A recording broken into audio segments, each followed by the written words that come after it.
আমাৰ এইটো 100% বাঢ়ি যাব স্যাৰ এইটো 240 কিলোমিটাৰ আমি 34 কিলোমিটাৰত ক্ৰছ কৰিম 6 ঘণ্টাৰ পৰা 20 মিনিটৰ ভিতৰত আৰু স্যাৰ এনভাইৰনমেণ্ট আৰু নেভিগেশ্যন ইণ্টাৰেষ্ট যিটো আছে সেইখিনি গোটেইখিনি কাজিৰঙা নেশ্যনেল পাৰ্কৰ এইটো টেক কেয়াৰ ইয়াৰ প্ৰব্লেম নাথাকে বৰ্ডাৰ কানেক্টিভিটি আৰু ক্ৰছ বৰ্ডাৰ ট্ৰেড ইয়াত বাঢ়িব আৰু আন এটা interesting sir strategic point of ভিউৰ পৰা নাগালেণ্ড ডিমাপুৰ আৰু অৰুণাচল প্ৰদেশৰ মাজত যিটো এক্সিষ্টিং 260 কিলোমিটাৰ আছে এইটো এৰাউণ্ড 170 কিলোমিটাৰলৈ আমি কমিব আৰু এইটো high speed connectivity in Assam আৰু অৰুণাচলৰ মাজত হ'ব আৰু will augment tourism in north east আৰু ইয়াৰ আন এটা দিশ হ'ল এমপ্লয়মেণ্ট জেনেৰেশ্যন যদি আমি চাওঁ প্ৰায় 80 লাখ হিউমেন ডেজ আমি পাম আৰু এইটো প্ৰজেক্ট এটা মাইল ষ্টোন আমাৰ অভাৰঅল অসমৰ আৰু উত্তৰ পূবৰ ডেভেলপমেণ্টৰ কাৰণে কানেক্টিভিটি ক্ষেত্ৰতো ইয়াৰ যদি আমি টেকনিকেল ফিচাৰখিনি চাব যাওঁ এইটো গহপুৰ NH 15 বুলি কয় আমাৰ উত্তৰ পাৰে ব্ৰহ্মপুত্ৰ আৰু দক্ষিণ পাৰে নুমলীগড় আছে NH 17 টোটেল আমাৰ লেংথটো হৈছে 33.7 কিলোমিটাৰ টানেলৰ যিটো লেংথ আছে 15.79 কিলোমিটাৰ লেংথ অফ এপ্ৰ'চেছত দুই চাইডে মিলি 17.91 কিলোমিটাৰ আছে গহপুৰৰ 10.15 কিলোমিটাৰ আৰু নুমলীগড়ৰ পিনে 7.76 কিলোমিটাৰ এই কামটো হওঁতে 5 বছৰ লাগিব ইয়াৰ বৰ্তমান কনষ্ট্ৰাকশ্যন কষ্ট 11,982.36 কোটি সময়ত এইটো বাঢ়িব কাৰণ অন্য কিছুমান আনুষংগিক কাম আহি আছে আৰু যিটো টোটেল প্ৰজেক্ট কষ্ট আছে 18,662 কৰোৰ আমি ৰাখিছোঁ তাৰে মিনিষ্ট্ৰী অফ ৰোড ট্ৰেন্সপৰ্ট আৰু মিনিষ্ট্ৰী অফ ডিফেন্সৰ মাজত 80 আৰু 20% ভাগ কৰা হ'ব আৰু অসম চৰকাৰে ইয়াৰ 50% SGST লৈ প্ৰায় এৰাউণ্ড 540 কোটি টকাৰ ইয়াত কণ্ট্ৰিবিউট কৰিব আৰু এইটো আমি কৈছোঁ আগতে ফাৰ্ষ্ট অফ এইটো দেশৰ প্ৰথম হ'ব টুইন টিপ 2 লেন হাইৱে হ'ব ইয়াৰ আৰু ওৱান অফ দ্য এটা টিউব থাকিব ৰেল কাম ৰোডৰ কাৰণে আৰু 4 লেন কানেক্টিভ ফেচিলিটি থাকিব ইয়াতে নৰ্মেল টাইমত আৰু ৰেলৱে ফেচিলিটি বৰ্তমান আমি ইমাৰ্জেঞ্চি কৈ আছোঁ কিন্তু এইটো সময়ত এইটো ব্যৱহাৰ হ'ব আৰু দুইটা টিউবৰ মাজত আমি 500 মিটাৰৰ দূৰে দূৰে দুইটাৰ লগ লাগিবৰ কাৰণে ক্ৰছ পেচেজ কিছুমান আমাৰ দিয়া গৈছে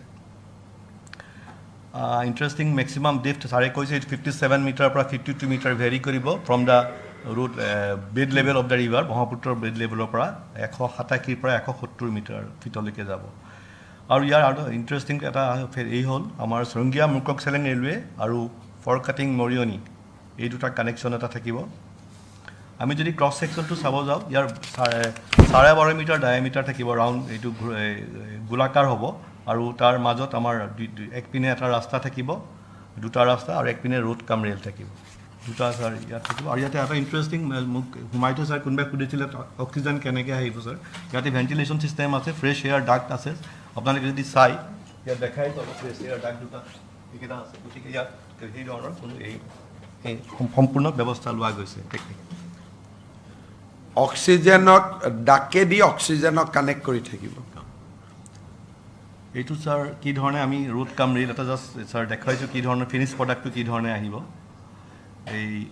এইটো গহপুৰ ছাইডৰ টোটেল আমাৰ টানেল বৰিং মেচিন মানে ছাৰ আমি টানেলটো কান্দি গৈ পেলাই আমি আগবাঢ়ি গৈ থাকিম সিটোৱে নুমলীগড়লৈকে এইটো বহুত মডাৰ্ণ টেকন'লজি বিদেশত বহুত ব্যৱহাৰ হৈছে আৰু এতিয়া আমাৰ ভাৰতবৰ্ষতো এইটো এই ধৰণে ব্যৱহাৰ কৰি টানেলটো কমপ্লিট কৰা যাব আৰু নদীৰ তলত কেনেকৈ আমি কাটিম এইটো আমাৰ এই ধৰণৰ কাঠ ছেকশ্যন আমি কয় তাৰ তলত আমি তললৈ কামখিনি আৰম্ভ কৰিম এইটো এটা আমি দেখাইছোঁ ৰেল কেনেকৈ গৈ আছে এইটো ফাইনেল প্ৰডাক্টবিলাক আৰু এইটো ইয়াৰ মাজত যিটো মই কৈছিলোঁ 500 মিটাৰৰ দূৰে দূৰে আমাৰ ইমাৰ্জেঞ্চি পেচেজ থাকিব দুইটা টানেল কানেক্টিভিটি আৰু এইটো আমাৰ এই ধৰণে থাকিব আপোনালোকে দেখিছে কিজানি লগাব ৰেল আৰু ৰোড টানেলটো কানেক্টেড কৰি থাকিব এভৰি 500 মিটাৰ যদি ফৰ এক্সিট কিবা কাৰণত ৰোড টানেলটো বেয়া হ'লে ৰেল টানেল বেয়া হ'লে ৰোড টানেল চ' এই এক্সিটৰ সুবিধা থাকিব নুমলীগড়ত আমি গৈ পেলাই ফাইনেলি কেনেকৈ ওলাম ছাৰ এইটো আৰু এটা ভিডিঅ' এটা আছে ছাৰ সৰু ছাৰ উইথৰ পাৰ্মিশ্যন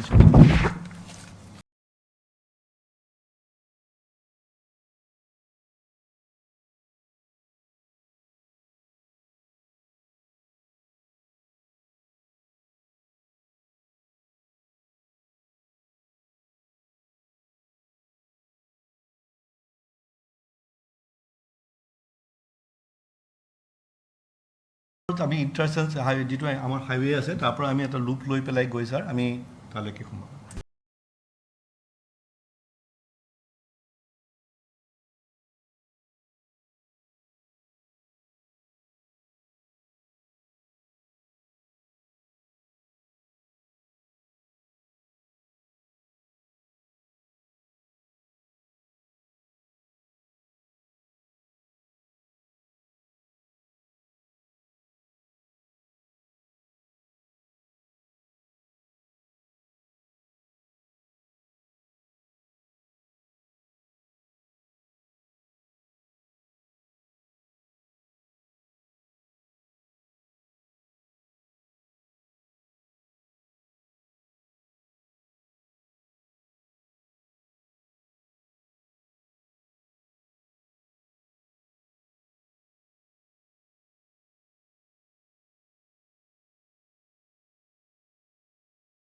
ট্ৰেইন লাইনটো অলপ আগৰ পৰা হ'ব ই ডেফ বেছি লাগিব ৰোডটো অলপ কম হ'ব ট্ৰেইনৰ টানেলটো ডাঙৰ হ'ব ৰোডৰ টানেলটো অলপমান সৰু হ'ব Yes, sir. শ্লোপ বেছি লাগে ট্ৰেইনত Yes, sir.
টো পাই স্যাৰ আমি আকৌ মেইন আস্থাত উঠি যাম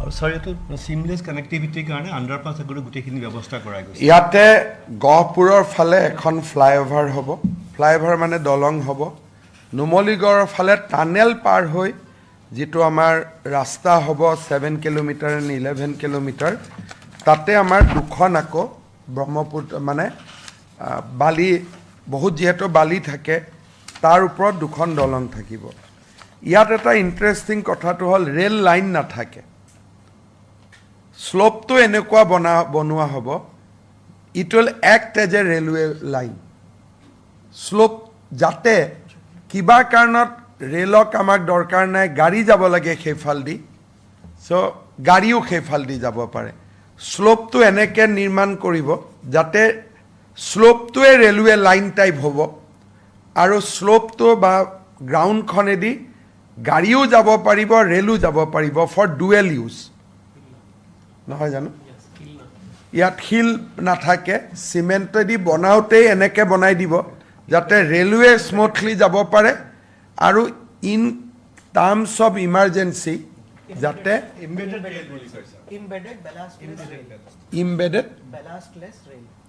ইম্বেডেড বেলাষ্ট লেছ ৰেল তাৰমানে হিল আৰু হেৰি নাথাকে সিমেন্টটো যেটো কংক্ৰিট হ'ব তাতেই ৰেল লাইনটো embedded হৈ থাকিব so very highly sophisticated and technological so it is a big win for Assam big win for Northeast মই প্ৰধানমন্ত্ৰী ডাঙৰীয়া আপোনালোকে জানি ভাল পাব এই প্ৰজেক্টটো যেতিয়া প্ৰধানমন্ত্ৰী ডাঙৰীয়াৰ তাত গৈছিলে ই অকল ৰাস্তাৰ আছিল প্ৰধানমন্ত্ৰী ডাঙৰীয়াই ক'লে যে কৰিছ যদি let us do it বহুত বেছি ভাল কৰি কৰ আমি যিটো মই 6 মাহ 7 মাহ আগতে আশা কৰি আছিলোঁ but Prime Minister insisted that it should be road come rail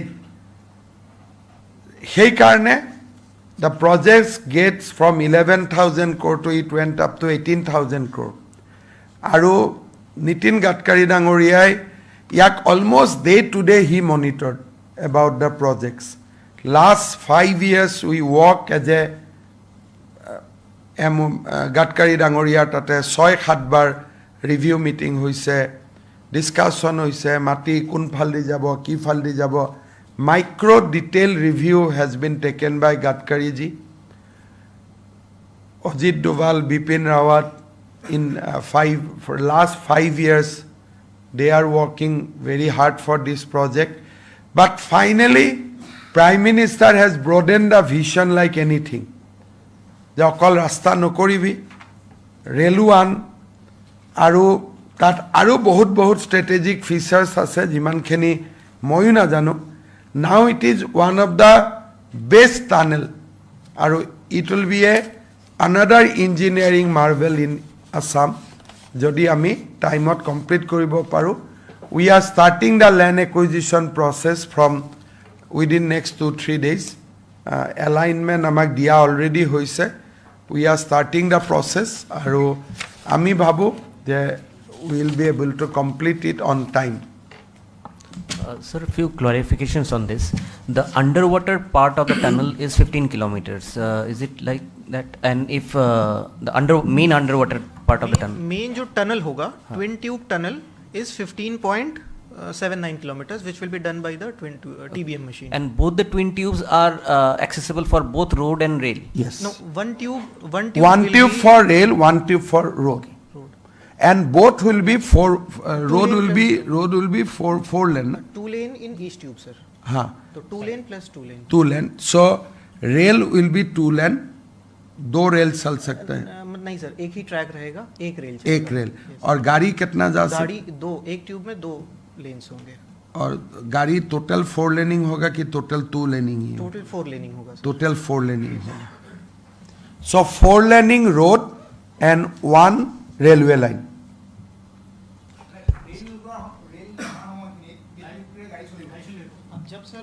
जब रेलवे चलेगा इमरजेंसी में तो एक ट्यूब में हमारा रोड मूवमेंट होगा और एक ट्यूब में रेलवे मूवमेंट होगा. बेसिकली रेल নহলে 4 लेनिंग रेल खन चलिले it will be 2 laning. Also, another clarification: who would be controlling the movement in the tunnel? Will it be with the? It will be a project of NHIDCL. Yeah, but then because your tunnel is being also used for the road, so railway.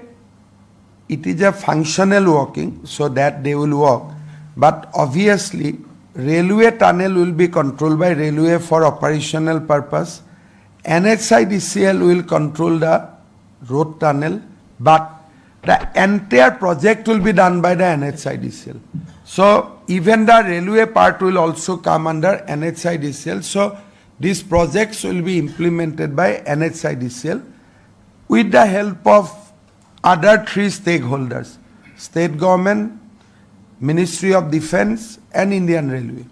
Sir, you talked about the chicken neck and can you please tell us how this project will help us in bypassing the threats of chicken neck? Now this is another project. Chicken neck is another project. So already Union Cabinet has approved a 2-lane railway track beneath the chicken neck. So this project has nothing to do with that project. What I was trying to emphasize that 3 critical projects, 1 tunnel, 2 railway track, Toledi chicken neck and ELF. These are all for fortifying Assam. Yate tunnel bilakot jeneke otol tunnel ase, this is a very simple technology. ইয়াত কিছুমান ডাক line থাকে ওপৰত এতিয়া আমি মুম্বাইটো tunnel দিয়ে যাওঁ তো টানেল হলে ইয়াক অক্সিজেন ডাক লাইন বাহিৰলৈকে উলিয়াই থাকে যাতে সেই ডাক লাইন দি এনাফ অক্সিজেন টানেলটো থুমাই থাকিব পাৰে नहीं, वो वेंटिलेशन सिस्टम इंडिपेंडेंट रहेगा सर, हाँ। वो फंक्शनल रहेगा टनल की पूरे length. This is a normal technology যেতিয়াই টানেল বনাই তাত ভেন্টিলেশ্যন ছিষ্টেম থাকে ডাক লাইন দি তাক ওপৰলৈকে লৈ যায় পানীৰ লগত লিংক কৰিলেতো পানী সোমাব চ' ওপৰৰ লগত তাক লিংক কৰে পানীৰ ওপৰত এনেকৈ লাইন বহিব সি ওপৰৰ পৰা অক্সিজেনটো ট্ৰেক কৰি ভিতৰত লৈ আহিব So you were emphasizing on the fact that these projects like this twin tunnel, which will be an engineering marvel in its own way, and the ELF or the deployment of a new army base in Dhubri, have all very important strategic importance. Would you highlight a bit in terms of? Assam has seen 1962 war because we do not have any assets at that point of time. We have backed up to Tezpur. Even we have evacuated Tezpur. So government of India is building lot of assets in Arunachal as well as in Assam. However, during the CA movement, there was open threat that will cut chicken neck. So all these threat perception has been taken into calculation and lot of projects to secure Northeast has been sanctioned, is being sanctioned by Honorable Prime Minister because he is in no mood to say that my heart goes for Assam. That is why he is altering the narrative. And there are lot of activity around Assam is going on, which many things I am also not privy. But securing Assam and securing Northeast is one of the biggest thrust of Narendra Modi government. But your opposition in light of the ensuing election is also trying to criticize center and your government over this infrastructure. Because they do not know the seriousness, the depth. যদি কোনোবাই ইমান কথা জানিলেহেঁতেন চাহ আৰু চিংৰাৰ লগত তুলনা নকৰিলেহেঁতেন নহয় তেওঁলোকৰ in order to run a government, in order to work for the security of state, আপোনাৰ ডেফ থাকিব লাগিব you have to understand মানুহে এনেই যদি বহি থাকে নাই নাই সব ঠিক আছে কালি যদি এনিমি নেশ্যনে আমাক এটেক কৰি দিয়ে how we will protect ourselves so for them they do not realize the depth of national security and the kind of vulnerability we lived. Ami kiman bipodor majot uttor pub asu. We are surrounded by Bangladesh, China, Myanmar. Iman international border surrounding kora belek to rajyo nai. So Northeastor strategic importance to Bharat Sarkare buji paunte bahut deri hol. Otherwise, all these projects should have been long back. Hobo?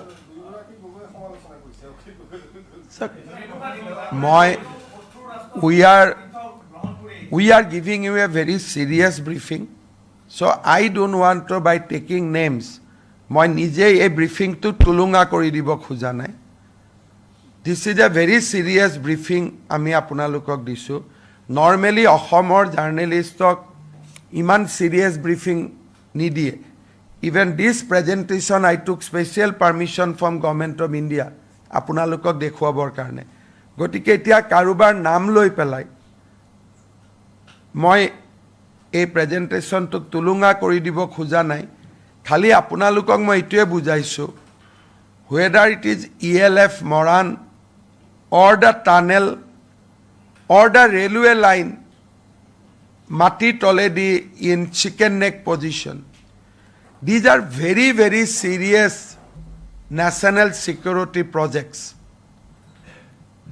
Agot ebur nasile, hekane koisil my heart goes for Assam.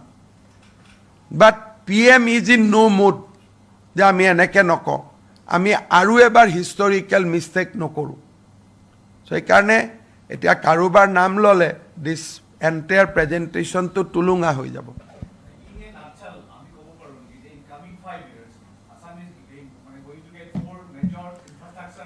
there are, I have already listed out, infrastructure projects are for two reasons. যেনেকে মই ক'লো যে কামাখ্যাত ৰূপৱে হ'ব, nothing to do with the strategic location. এটা এটা civil infrastructure. মই নাজানা কৈও, কাৰণ চিফ মিনিষ্টাৰে বহুত জানে আৰু I never know, যেনেকে মই এটা সৰু কথা কৈছোঁ, গুৱাহাটী এয়াৰপৰ্টত আমি MDO বনাই আছোঁ, maintenance MRO, maintenance and repairing of airports, aeroplane. That is a civilian project. My foundation kori. Kino misat already Hindustan Aeronautics Limited already MRO bonai pelale. But muk uddudhan koribo matanai, adhar khila koribo patanai. Kan that is for army helicopter and army aircraft. So this project, apnaloke dekhise je MOD is contributing 20% for these projects. Kali jitu ELF Moran hol, that portion is under Indian Air Force. So moi apnalokok strategic depth tour kotha koisu.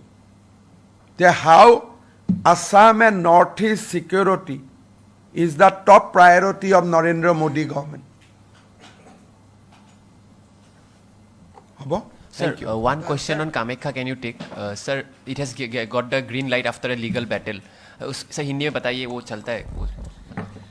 Kamakhya में जब corridor बनाने का बात हुआ, पूरा देश में कोई लोगों ने र्यूमर सलाह दिया कि ये कामाख्या माँ का इकोसिस्टम को अफेक्ट करेगा.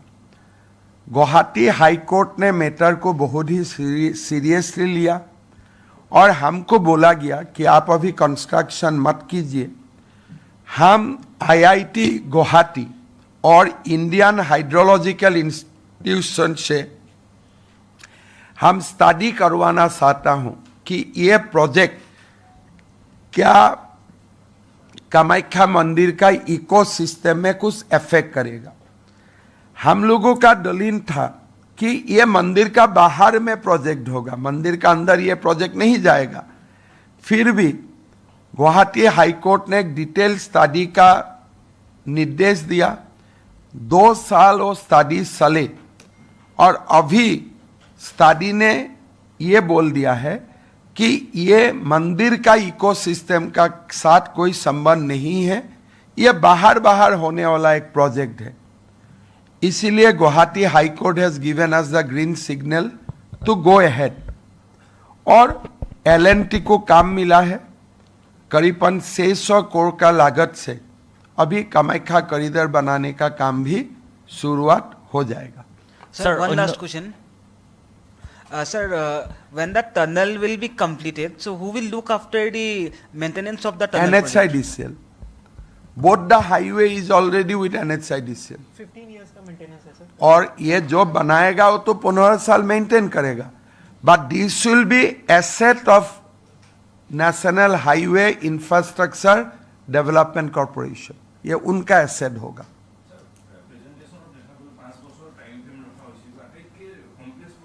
5 years ইয়াক আমি কমপ্লিট কৰিম. অহাবাৰ ইলেকশ্যনৰ আগত ইয়াক কমপ্লিট কৰিম.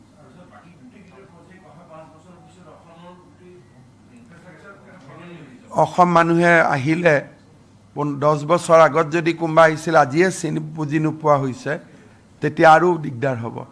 আৰু আপোনালোকে যদি চাই প্ৰথমবাৰ এনেকুৱা এখন চৰকাৰ আহিছে যে প্ৰজেক্টবোৰ গুৱাহাটীত নহয়, কাজিৰঙা, গহপুৰ, ডিব্ৰুগড়, ধুবুৰী, বৰাক ভেলীত যদি 22,000 কোটিৰ প্ৰজেক্ট, কাজিৰঙা নুমলীগড়ৰ এৰিয়াৰ ভিতৰতে 18+7 elevated কৰিডৰত 7, টানেলত 18, 25,000.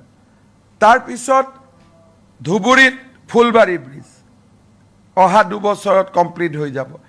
So' projects are spreaded across the state. আগতে কি আছিল এক জেগাতে কৰি থাকক, এতিয়া মই কৈছোঁ জিলাই ব্ৰহ্মপুত্ৰৰ দলং.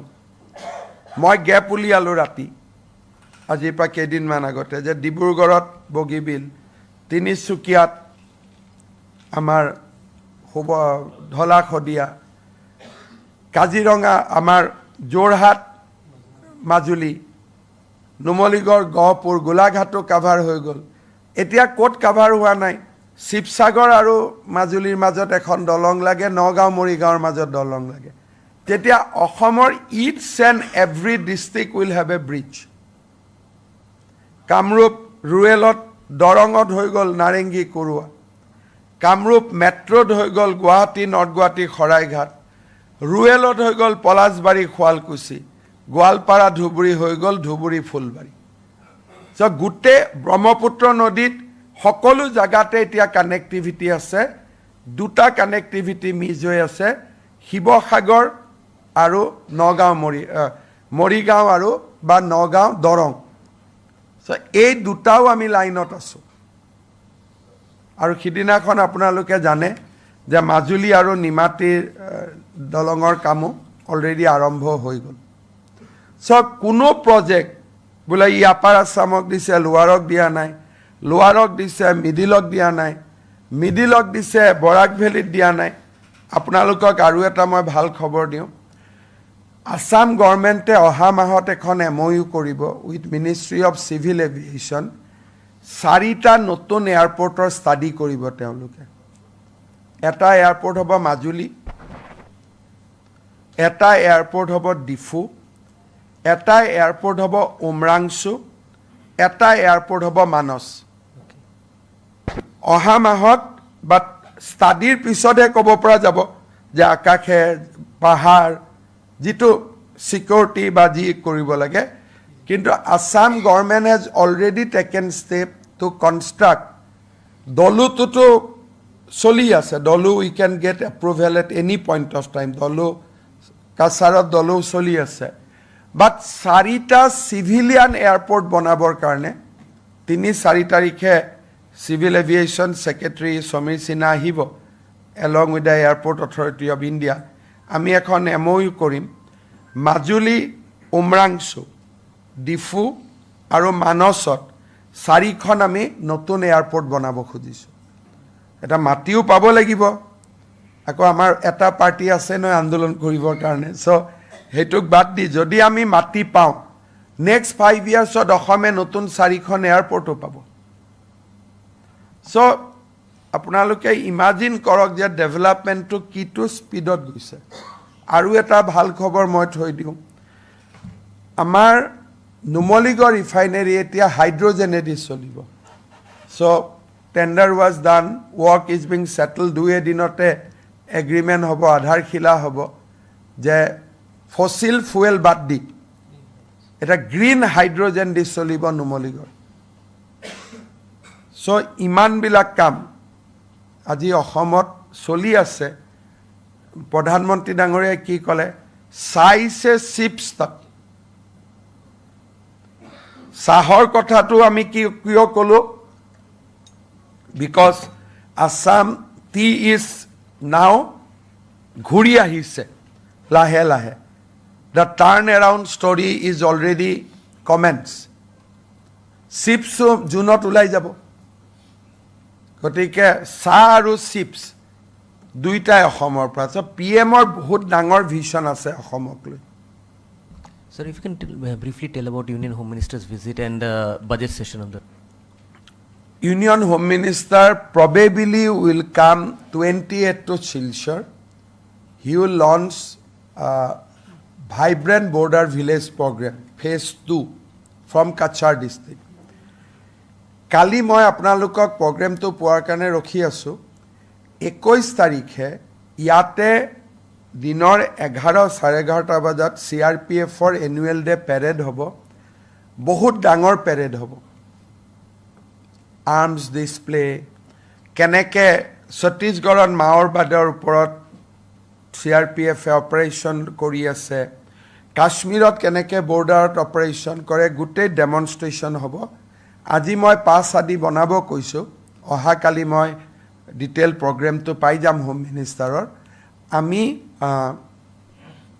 আমাৰ NCC ক্যাডেটস ষ্টুডেন্টস তেওঁলোকক আমি দেখুৱাব খুজিছো যাতে আমাৰ ল'ৰা ছোৱালী CRPFত সোমাব পাৰে আৰু এটা আপোনালোকক মই কৈ থৈছোঁ ইণ্ডিয়ান এয়াৰফ'ৰ্চত আগতে অসমৰ বহুত মানুহ আছিলে লাষ্ট ডিকেডছ ইণ্ডিয়ান এয়াৰফ'ৰ্চত অসমৰ মানুহ নোহোৱা হৈ গ'ল বাৰে বাৰে যে অসমত এয়াৰ শ্ব' কৰি আছে প্লেন দেখুৱাব কৰা নাই অসমৰ ল'ৰা ছোৱালীক এট্ৰেক্ট কৰিবৰ কাৰণেও ইণ্ডিয়ান এয়াৰফ'ৰ্চে এই কামটো কৰি আছে There are lot of vision, lot of ideology, lot of things are going behind all these efforts.